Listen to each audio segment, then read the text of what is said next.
Assalamualaikum warahmatullahi wabarakatuh. Saya Elvira Kurnia Damayanti akan mempresentasikan tentang sistem ekonomi dan etos kerja dalam Islam. Sebelumnya, saya tidak slideshow dari PPT ini karena ketika di slideshow, terus di next itu akan kembali ke slide yang sama. Jadi saya pindahkan secara manual.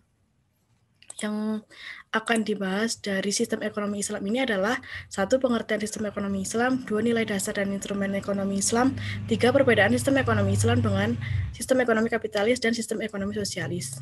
Pengertian sistem ekonomi Islam. Yang dimaksud dengan sistem ekonomi Islam adalah sekumpulan dasar-dasar umum ekonomi yang disimpulkan dari Al-Quran dan Sunnah, dan merupakan bangunan perekonomian yang didirikan di atas landasan dasar-dasar tersebut sesuai dengan kondisi lingkungan dan masa tertentu. Pendekatan Islam dalam ekonomi. 1. Konsumsi manusia dibatasi sampai pada tingkat yang perlu dan bermanfaat bagi kehidupan manusia. 2. Alat pemuas dan kebutuhan manusia harus seimbang. 3. Dalam pengaturan distribusi dan sirkulasi barang dan jasa, nilai-nilai moral harus ditegakkan. 4. Pemerataan pendapatan dilakukan dengan mengingat bahwa sumber kekayaan seseorang diperoleh berasal dari usaha yang halal. 5. Zakat sebagai sarana distribusi pendapatan dan peningkatan taraf hidup golongan miskin merupakan alat yang ampuh. Nilai dasar dan instrumental ekonomi Islam. 1. Kepemilikan.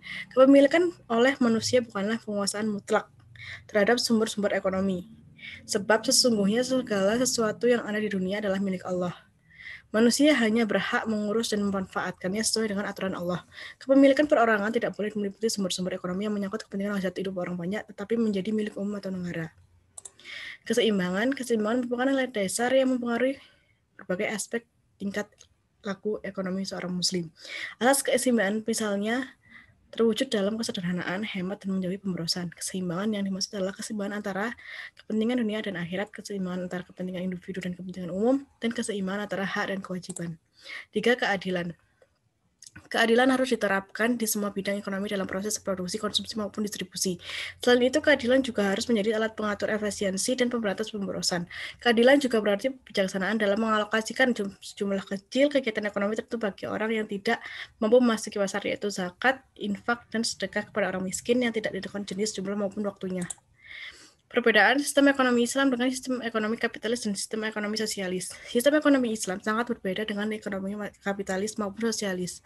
Ekonomi Islam juga tidak berada di antara keduanya, karena ia sangat bertolak belakang dengan sistem ekonomi kapitalis yang lebih bersifat individual, dan sistem ekonomi sosial yang memberikan hampir semua tanggung jawab kepada warganya. Ekonomi Islam menetapkan bentuk perdagangan serta penentuan yang boleh dan tidak boleh ditransaksikan. Sistem ekonomi Islam adalah sistem ekonomi yang mandiri dan terlepas dari sistem-sistem ekonomi lainnya. Yang membedakan sistem ekonomi Islam dengan sistem-sistem ekonomi lainnya, asumsi dasar dan norma pokok dalam proses maupun interaksi kegiatan ekonomi yang diberlakukan. Asumsi dasar sistem ekonomi Islam adalah syariat Islam. Syariat Islam diberlakukan secara menyeluruh terhadap individu, keluarga, kelompok masyarakat, pengusaha, dan pemerintah di dalam upaya mereka memenuhi kebutuhan hidupnya, baik untuk kebutuhan jasmani maupun rohani. Prinsip ekonomi Islam adalah penerapan asas efisiensi dan manfaat dengan tetap menjaga kelestarian lingkungan alam.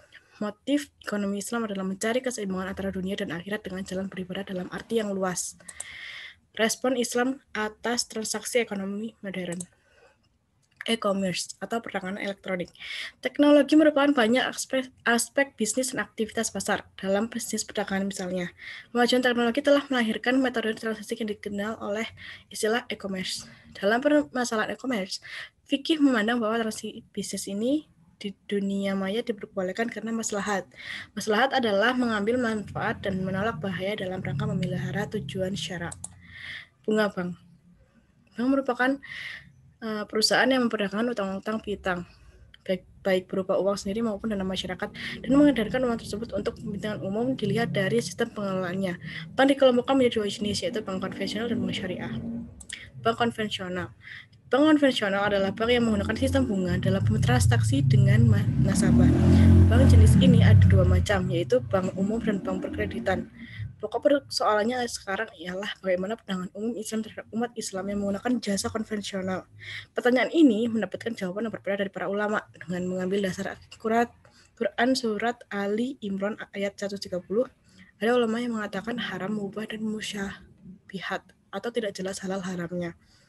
Bank syariah dan praktiknya. Secara sederhana, bank syariah adalah bank yang dirancang sesuai dengan ajaran atau syariat Islam.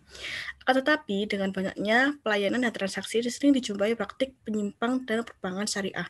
Misalnya adalah dalam akad musyawarah, penentuan margin sepenuhnya dilakukan oleh bank syariah. Penentuan sepihak tidak diperbolehkan karena dalam akad harus ada keterbukaan dari pihak bank.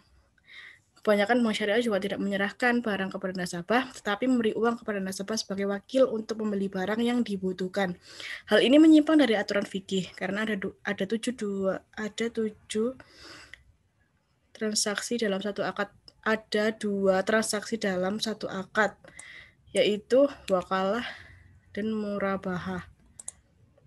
Etos kerja dan kemandirian hidup. Seorang muslim harus memiliki prinsip bahwa bekerja adalah ibadah dengan menjadikan takwa sebagai landasannya, sehingga yang menjadi tujuan utamanya adalah meraih ridho Allah, tidak semata-mata mengejar materi belaka. Selain itu, seorang muslim harus juga memperhatikan etika kerja, yaitu menyadari pekerjaan terkait dengan Allah sehingga membuat dia bersikap cermat, bersungguh-sungguh dalam bekerja dan menjalin hubungan yang baik dengan relasinya demi memperoleh keridhaan Allah. Bekerja dengan cara yang halal dalam seluruh jenis pekerjaan. Tidak memberikan beban berlebihan pada pekerja, alat produksi, atau binatang dalam bekerja. Semua harus dikerjakan secara profesional dan wajar. D. Tidak melakukan pekerjaan yang melanggar aturan Allah.